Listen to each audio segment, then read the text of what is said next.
오늘 설교 제목을 하나님의 비밀, 하늘의 비밀을 맡은 사람이다, 그렇게 지어봤습니다. 물론 바울을 가리키는 말이겠죠. 바울은 하나님의 비밀을 깨달은 사람이에요. 그럼 비밀이라 하는 것은 남에게 알려지지 않도록 숨기는 게 비밀 아니겠습니까? 만약에 모든 사람에게 알게 된다면, 알려지게 된다면 그게 더 이상 비밀이라 말할 수 없을 것입니다. 또한 모든 사람이 알고 있는 걸 가지고 이거 비밀입니다 말하는 것도 또 우스운 일이죠. 비밀로서의 가치가 떨어지는 겁니다. 그래서 비밀이라고 하는 것은 특정한 사람들끼리 어떤 공유하는 사실, 그런 걸 가리켜서 우리는 비밀이라고 합니다. 그래서 비밀을 간직한 사람들끼리 유대가 생기는 거예요. 공감대가 형성되는 것 아닙니까? 그렇게 말하는 사람들 있잖아요. 이거 비밀인데 내가 너한테만 알려줄게. 너만 알고 있어. 그런 말 들으면 왠지 더 가깝게 느껴지고 또 나에게만 알려주는구나, 그런 생각하지 않습니까? 그래서 이 비밀은 어떤 가까운 관계의 상징과도 같은 것 같아요. 가까워질수록 자기의 속마음을 나누게 되고 둘만의 이야기가 생기는 것 아닙니까? 물론 과도하게 모든 걸 다 비밀이다 말하는 것도 문제가 있지만, 관계가 가까워지면 가까워질수록 속마음을 나누게 되는 것 같아요. 그리고 그들만의 이야기가 생기고 그렇게 관계는 깊어져 가는 거겠지요. 오늘 하나님께서 바울에게 하나님의 비밀, 하늘의 비밀을 깨닫게 하셨다고 나옵니다. 우리 2절과 3절의 말씀을 같이 한번 읽어볼까요? 2절 3절입니다. 시작. 너희를 위하여 내게 주신 하나님의 그 은혜의 경륜을 너희가 들었을 터이라. 곧 계시로 내게 비밀을 알게 하신 것은 내가 먼저 간단히 기록함과 같으니, 곧 하나님께서 계시를 우리에게 알게 하셨습니다 고백하고 있는 것 아닙니까?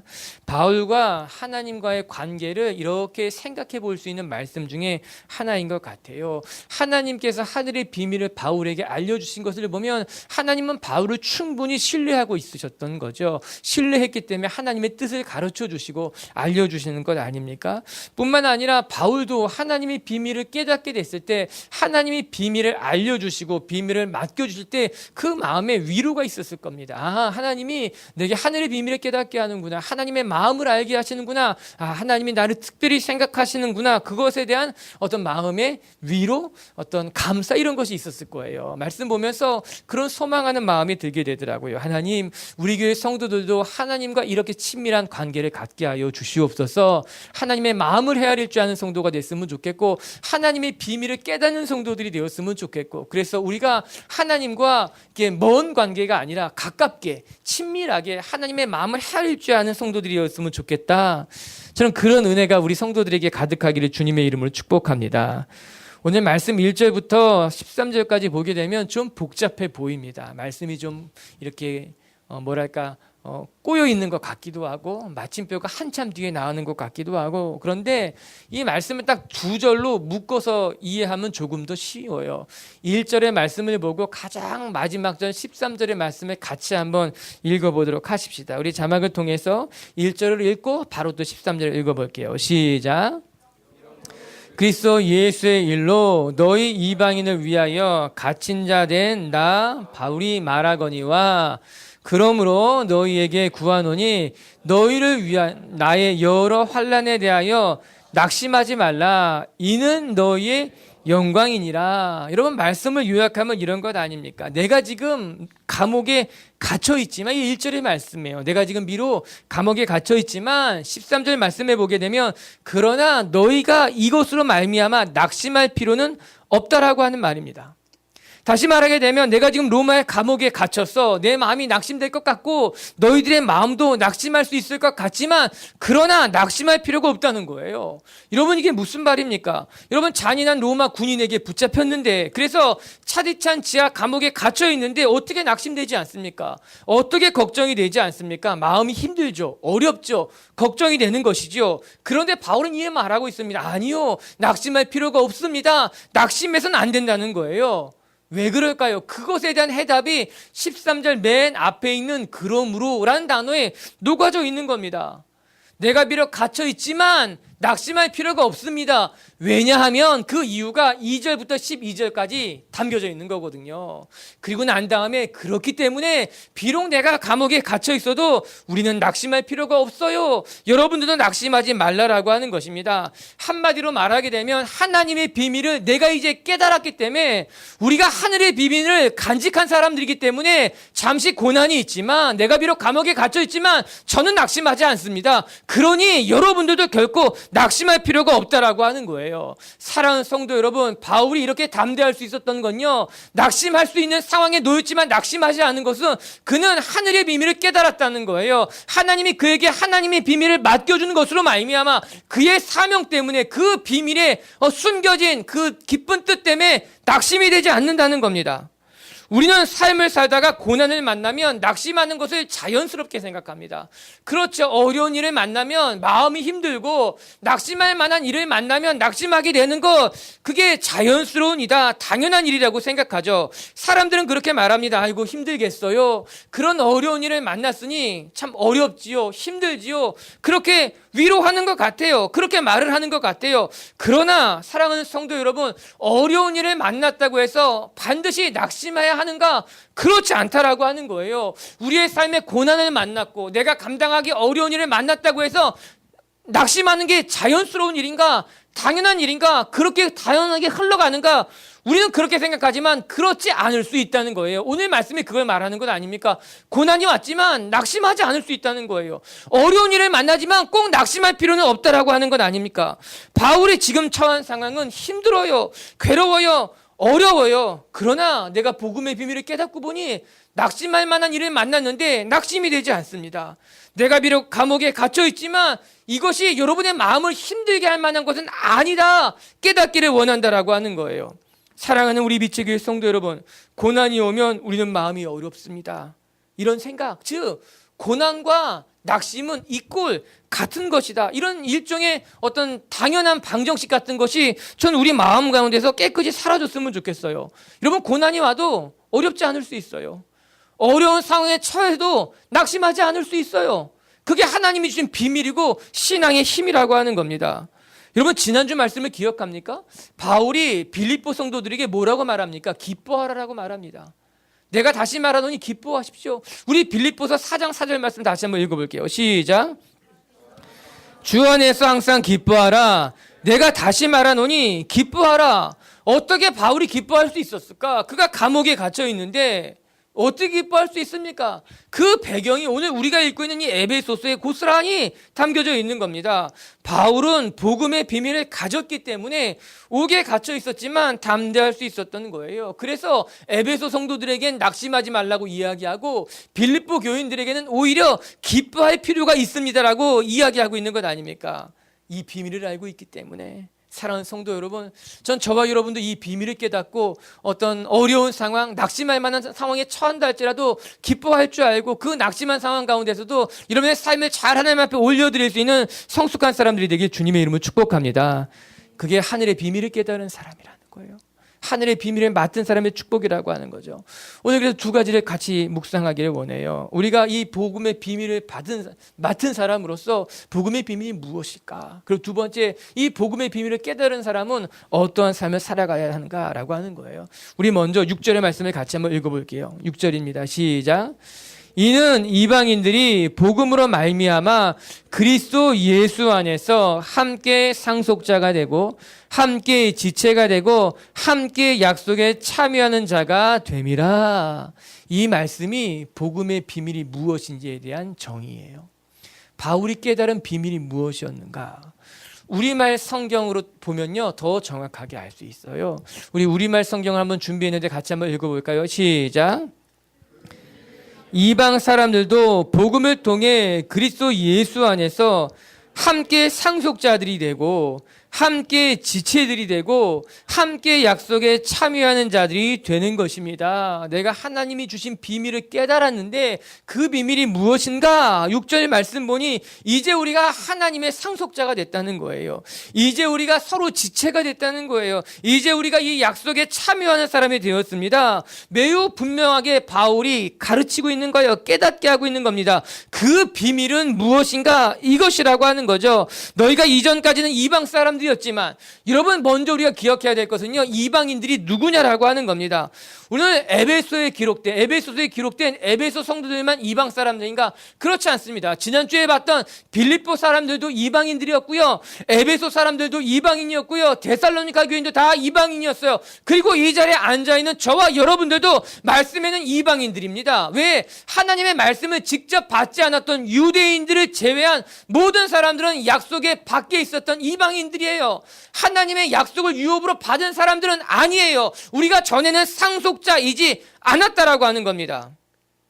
우리는 이 말씀을 먼저 알아야 되는 거예요. 전에 우리는 하나님의 상속자가 아니었어요. 하나님의 약속을 유업으로 받은 사람들도 아니었어요. 그러나 이제 우리가 누가 됐느냐? 하나님의 약속을 이어받은 사람이 되었어요. 하나님의 상속자가 되었다라고 하는 거죠. 에베소서 2장 12절의 말씀 생각나세요? 지난주 그 전주에 우리가 에베소서 묵상했던 말씀인데 같이 한번 봐요. 그때 너희는 그리스도 밖에 있었고 이스라엘 나라 밖의 사람이라 약속의 언약들에 대하여는 외인이요 세상에서는 소망이 없고 하나님도 없는 자이더니 에베소 성도들의 본 모습을 보라는 겁니다. 아니 우리들의 본 모습은 어떠했는가? 여러분 우리는 세상에도 소망이 없는 사람들이었다는 거죠. 가능성이 없었다는 거예요. 그리스도 밖에 있었어요. 죄인의 삶을 살았어요. 하나님의 나라를 유업으로 받을 만한 자격이 없었다라고 하는 겁니다. 그 약속에는 외인이었다라고 하는 거예요. 한마디로 말하면 그리스도 밖에 있었어요. 세상의 자녀, 죽음의 자녀였다라고 하는 겁니다. 그러나 이제 우리에게도, 이방인인 우리에게도 하나님의 약속이 전해졌고 그 약속으로 말미암아 우리가 상속자가 됐다라고 하는 겁니다. 할렐루야. 이제 저와 여러분에게도 하나님의 약속이 전해졌다는 거예요. 그 약속으로 우리의 삶이 하나님의 백성으로 살아갈 수 있게 된다라고 하는 겁니다. 바울이 이 비밀을 깨달았어요. 너무 기뻤던 거예요. 아, 나도 에베소 성도들도 이제 하나님의 자녀가 됐구나. 이제 우리가 하나님의 나라를 유업으로 상속받을 상속자가 됐다라고 하는 거예요. 만약에 누가 오늘 여러분 예배를 마치고 나가는데 어떤 사람이 나와서 제가 누구누구 변호사입니다. 당신에게 상속된 게 있었는데 내가 이제 발견해서 알려줍니다. 아니면 누가 또 나타나더니 내가 어느 보험회사에서 왔는데 아니 누가 큰 봉변을 당했는데 그 사람의 모든 게 당신에게 나가 있습니다. 보험이 당신에게 지정되어 있어요. 어마어마한 유산을 물려줬다면 어떻겠어요? 그럴 리가 없죠. 좋겠죠. 놀라겠죠. 아, 그런 일이. 제가 정말 그런 사람이었습니까? 제가 정말 그렇게 상속을 받을 만한 사람이었습니까? 충격을 받겠죠. 그리고 좋겠죠. 좋은 일이죠. 근데 그걸 가만히 생각해 보니까는 한편에 왠지 씁쓸해지는 거예요. 제 마음이 왜 그런가? 가슴 아픈 것은 하나님 나라의 비밀. 즉 우리가 하나님의 상속자가 됐고 하나님의 약속을 이어받을 사람이 되었는데 이것에 대한 설명이 고작 이 세상의 것들을 상속받는 것밖에 되지 않는가? 그렇게밖에 설명할 수 없는 것일까? 그게 굉장히 마음이 아프더라고요. 사랑하는 성도 여러분, 우리가 하나님의 자녀가 됐다라고 하는 것, 우리가 하나님의 나라를 상속받게 됐다라고 하는 것은요, 이 세상의 것들을 이어받는 것, 이 세상의 것들을 상속받는 것보다 더 크고 위대하고 귀하고 값지고 아름다운 것이다. 더 소중한 것이다. 전 오늘 저와 여러분이 이것을 깨닫게 되길 주님의 이름으로 축복합니다. 여러분, 이 세상의 것들보다 하나님의 것이 더 값진 것이며 이 세상의 것을 누리는 것보다 하나님의 나라를 소유하는 것이 더 크고 아름다운 일이라고 하는 거예요. 그리고 하나님이 바울을 통해서 우리에게 알려주고 계신 겁니다. 너희가 지금까지는 하나님의 나라를 상속받지 못한 사람들이지만 하늘의 기쁨이 무엇인지 모르는 사람들이었지만 그러나 이제는 너에게 하늘의 기쁨이 있으며 하나님의 나라를 유업으로 받은 사람들이 되었다라고 하는 것이에요. 할렐루야. 소방차들이 불이 나면 막 불을 끌어 가잖아요. 그때 사이렌을 켜지 않습니까? 경적을 울리는 거죠. 자, 좀 비켜주시라. 내가 급하다고 하는 거죠. 소방차뿐만 아니라 앰뷸런스도 그렇고 경찰차도 그렇고 급한 일 있으면 경적을 울리면 감히 사이렌을 울리고 가는 겁니다. 그런데 이 사인이라는 말이 어디서부터 유래했는가 찾아보게 되면 아주 오래전에 신화가 있었다 그러더라고요. 이 사이렌이라고 하는 몸은 얼굴은 여인인데 몸은 새고 하반신은 물고기의 모양을 가지고 있었던 그런 어떤 이제 이야기죠. 신화죠. 그런 것이 있었다는 거예요. 이제 지중해 근처에서 이제 바다에서 노래를 부른다라고 하는 거예요.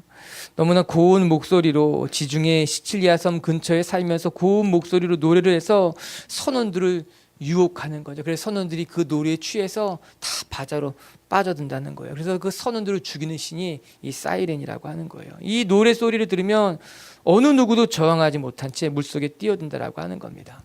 그런데 이 사이렌의 소리를, 노래 소리를 이긴 사람이 두 명이 있대요.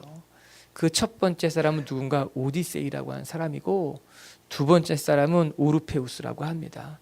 먼저 오디세이 얘기를 해보면 오디세이가 트로이 전쟁을 마치고 귀향하던 중에 이 지역을 지나가야만 했던 거예요. 오디세이가 어떻게 지나갈 수 있을까 고민을 하다가 모든 선원들의 귀를 밀랍으로 막아버린 겁니다.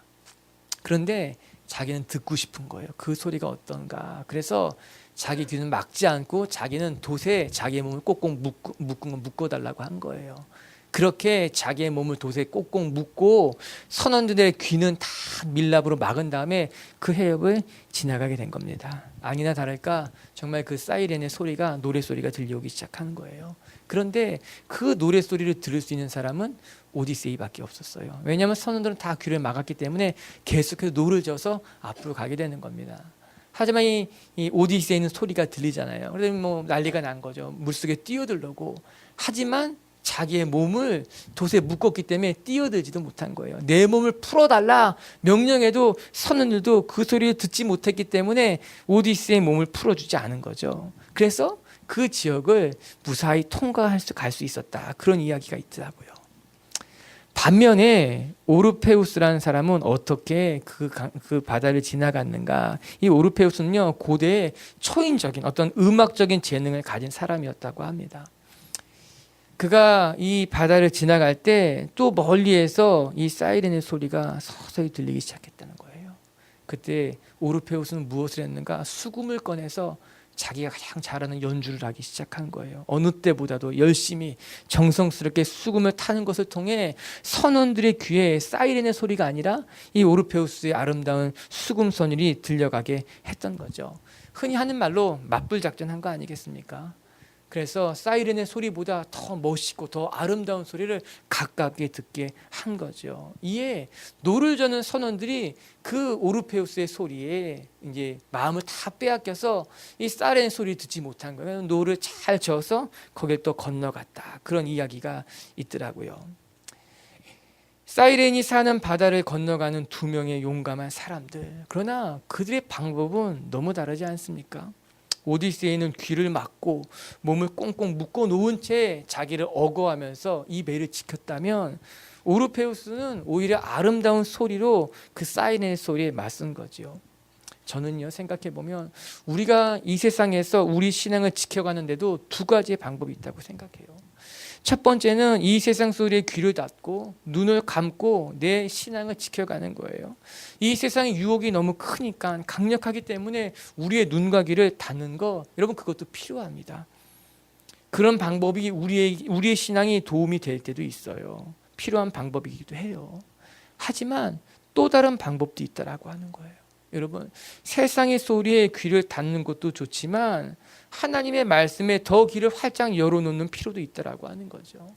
우리의 삶이 세상의 소리를 듣지 않으려고 몸부림치는 것보다 더 중요한 것은 하나님의 소리를 더 가깝게 들을 수 있는 것, 하나님의 말씀을 더 많이 사모하게 되는 것. 마치 오르페우스가 수금을 타는 것으로 말미암아 선원들의 마음을 다 빼앗아 갔던 것처럼 우리의 삶에 더 필요한 것은 우리의 몸을 억어하기에 앞서서 하나님의 말씀, 하나님의 나라, 하나님의 구원의 기쁨을 더 즐거워하는 거예요. 기뻐하는 거예요. 감격하는 거. 그런 말미암아 우리 마음을 그곳에 다 쏟아 쏟아놓는 거죠. 오늘 말씀으로 되돌아가 볼까요? 여러분, 바울이 비록 감옥에 있었지만 그가 기뻐할 수 있었던 것, 에베소 성도들에게 기뻐하라 말할 수 있었던 것은 그 안에 더 큰 비밀, 더 큰 구원의 감격이 있었던 겁니다. 그 즐거움으로 말미암아 지금 받고 있는 고난은 잠시 겪는 고난, 지나갈 고난일 수밖에 없었다라고 하는 거죠. 이에 바울이 이야기하고 있는 거죠. 낙심할 필요가 없어요. 슬퍼할 필요가 없어요. 우리에게 주신 기쁨이 더 크기 때문에, 즉 우리가 하나님의 상속자가 됐다는 것이 얼마나 큰 기쁨입니까?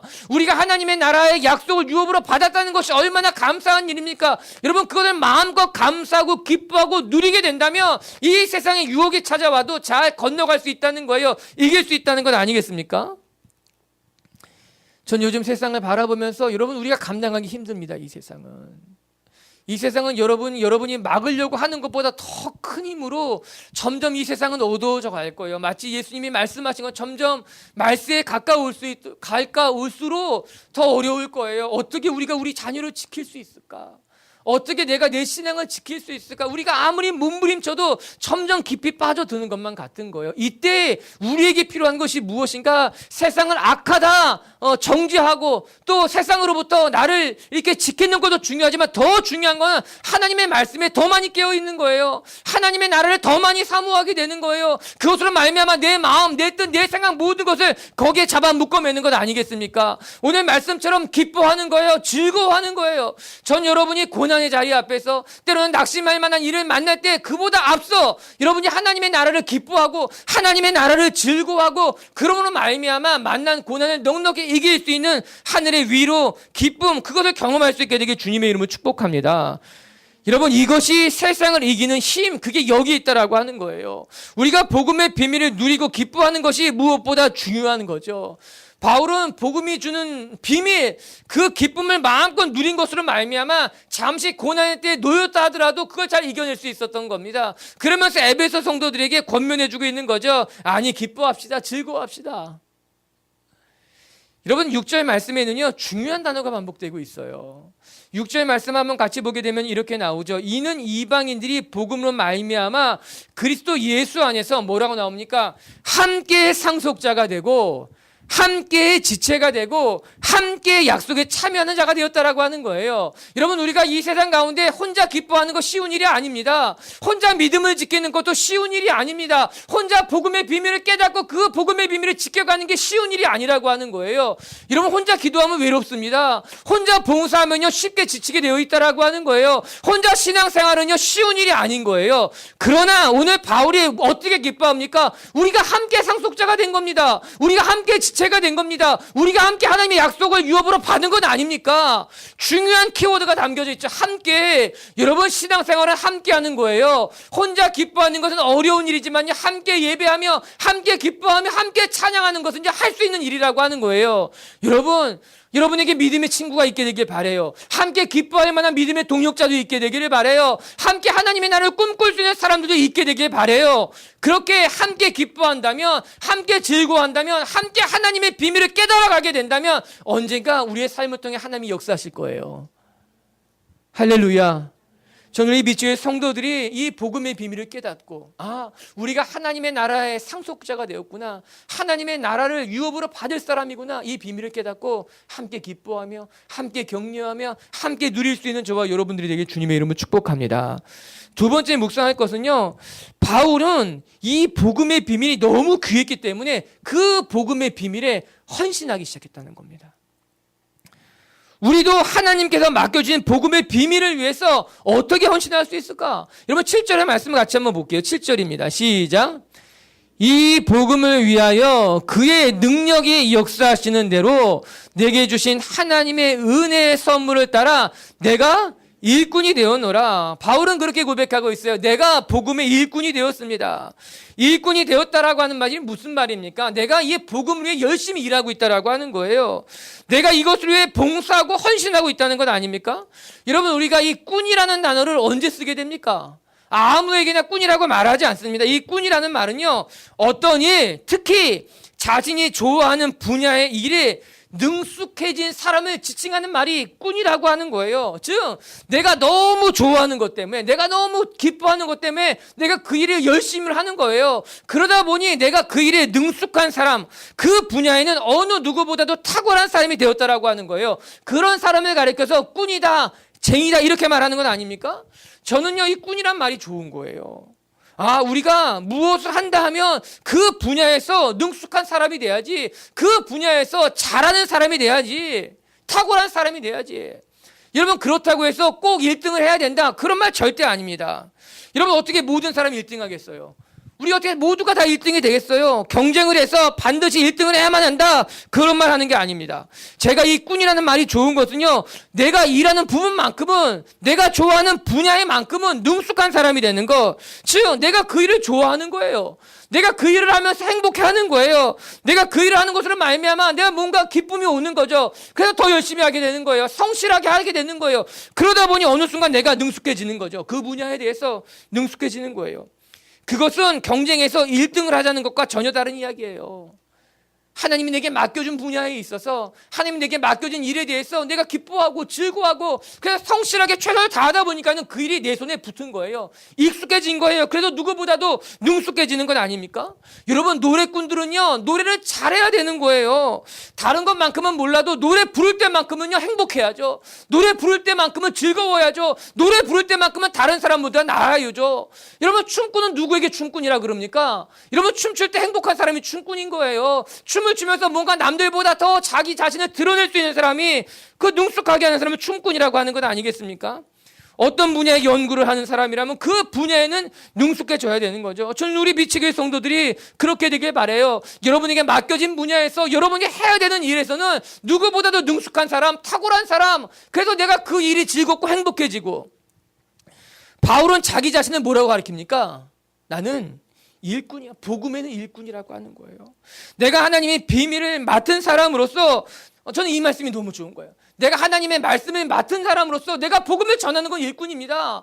내가 봉사하는 건 일꾼입니다. 내가 말씀을 전하는 것은 일꾼입니다. 기도하는 거, 저도 이제 목사가 됐잖아요. 난 목사로서 일꾼이고 싶은 거예요. 목사로서 이것저것 못하는 게 아니라 그래도 설교를 할 때도 능숙했으면 좋겠고, 성도를 위로할 때도 능숙했으면 좋겠고, 상담을 할 때도 능숙했으면 좋겠고, 정말 목사님 일꾼입니다.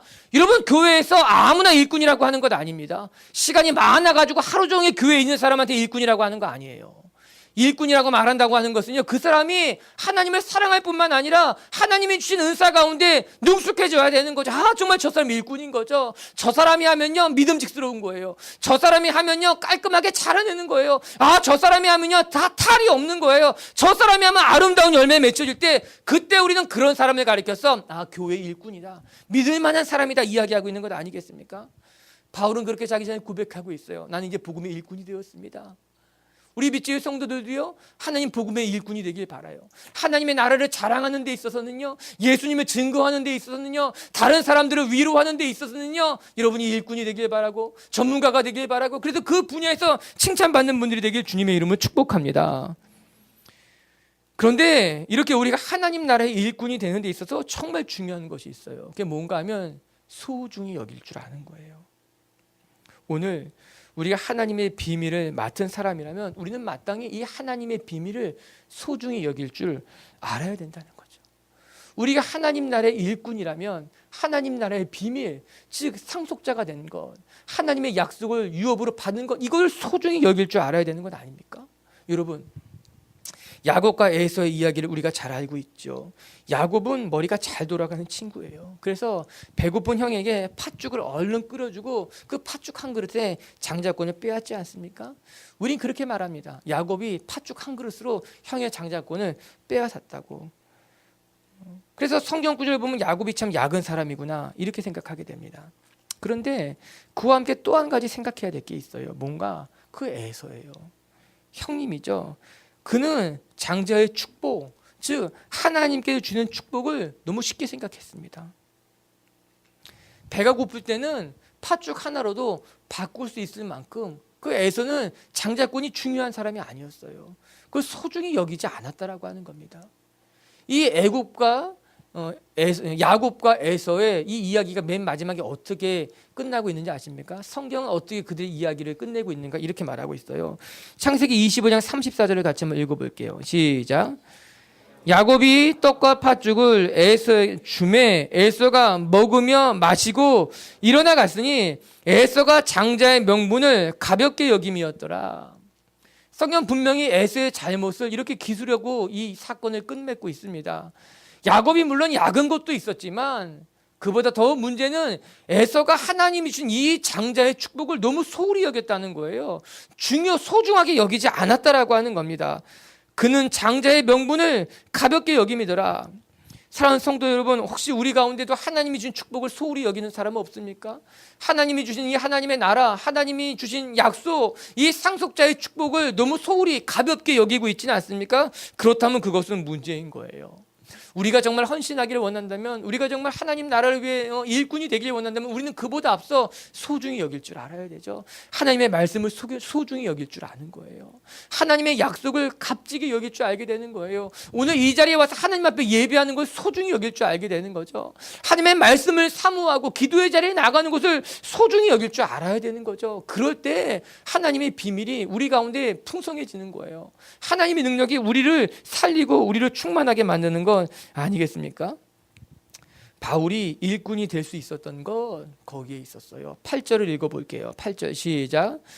모든 성조 중에 지극히 작은 자보다 더 작은 나에게 이 은혜를 주신 것은 측량할 수 없는 그리스도의 풍성함을 이방인에게 전하게 하시고, 모든 성도보다 작은 사람인데 내가 참 부족한 사람인데 나 같은 사람에게도 이 하늘의 비밀을 깨닫게 하신 것이 감사하다는 거예요. 감격스럽다는 거예요.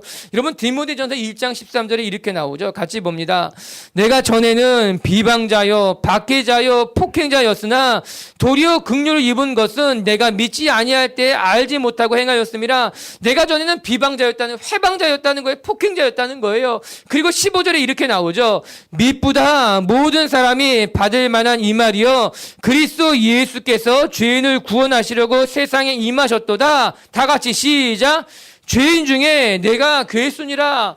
바울은 자기 자신을 돌아볼 때 하나님의 약속을 받을 만한 사람이 아니었어요. 나는 회방자예요. 나는 폭행자예요. 나는 박해자예요. 뿐만 아니라 나는 죄수예요. 아니 죄수 중에 더 죄수인 괴수라고 하는 거예요. 나 이렇게 부족한 사람인데, 이렇게 악한 사람인데, 이렇게 보잘것없는 사람인데 이런 나에게 하나님이 하나님의 비밀을 알려줬으니 소중할 수밖에 없는 거죠. 귀할 수밖에 없는 거죠. 감사할 수밖에 없는 건 아니겠습니까? 여러분 우리 가운데 이런 감격이 없어졌다면요 우리는 무릎 꿇어야만 합니다. 믿음을 가진 것, 신앙을 가진 것, 이렇게 하나님 모여서 함께 예배할 수 있는 것이 얼마나 큰 축복인데 이것에 대한 감격을 우리가 잃어버렸다면 우리는 배은망덕한 사람이 되었다. 뻔뻔한 사람이 되었다. 우리 속에 문제가 있구나. 전 저와 여러분이 이 예배 드리는 것, 하나님의 말씀을 들을 수 있는 축복, 하나님의 비밀을 깨닫게 되는 것이 너무나 큰 축복이다, 감사다. 이 감격이 오늘 이 시간 깨닫게 되고 회복되길 주님의 이름으로 축복합니다. 바울이 그것으로 말미암아 일꾼이 될 수 있었던 거예요. 하나님의 비밀을 깨달았을 뿐만 아니라 그 비밀, 깨달은 비밀이 너무 소중했기 때문에 그 비밀에 헌신할 수 있는 일꾼이 되었다. 전 우리의 삶에도 하나님의 은혜가 있어서 하나님 우리도 오늘 하나님의 일꾼이 되고 싶습니다. 하나님 우리 헌신할 만한 사람이 되고 싶습니다. 그런 고백이 있었으면 좋겠습니다. 할렐루야. 말씀을 마칠게요, 여러분. 오늘 말씀에 보면 분명히 이렇게 기록하고 있어요. 하나님께서 하늘의 비밀을 바울에게 알려주셨다. 그리고 바울에게 하늘의 비밀을 맡겨주셨다라고 합니다. 바울은 그것 때문에 한없이 기뻤어요. 비록 내 몸은 옥중에 있었지만 하늘의 비밀을 깨닫고 그는 행복했습니다. 그리고 그 하늘의 비밀을 맡겨주신 하나님 앞에 충분히 감사하고 있다는 거죠. 우리에게도 이런 기쁨이 있었으면 좋겠어요. 기억합시다. 첫 번째, 하늘의 비밀은 무엇인가? 우리가 하나님의 상속자가 됐다는 거예요. 우리가 하나님의 약속을 유업으로 이을받을 만한 사람이 되었다라고 하는 겁니다. 이제 우리는 외인도 아니고 세상 사람들도 아니고 이 세상의 종도 아니라 하나님의 약속을 유업으로 받은 하나님의 백성, 하나님의 자녀, 하나님의 사람들이 되었다라고 하는 겁니다. 전 저와 여러분이 이 기쁨을 마음껏 누릴 수 있게 되길 바랍니다. 마음껏 누리고 기뻐하고 행복해하고 감사할 때 때로 고난이 와도 이길 수 있을 거예요. 때로 어려운 일을 만나도 잘 극복할 수 있을 거예요. 두 번째, 하나님께서 주신 이 복음의 비밀을 깨달았다면 그 복음의 비밀을 소중히 여길 수 있게 되길 바랍니다. 그래서 그 복음을 위해 저와 여러분들도 바울처럼 일꾼이 되길 바라요. 그 하나님의 나라를 위해 헌신할 수 있게 되길 바라요. 그 하나님의 나라를 위해 내 삶을 다 내어드릴 수 있는, 그래서 하나님 보시기에 참 합한 그런 하나님의 백성들이 되길 주님의 이름으로 축복합니다.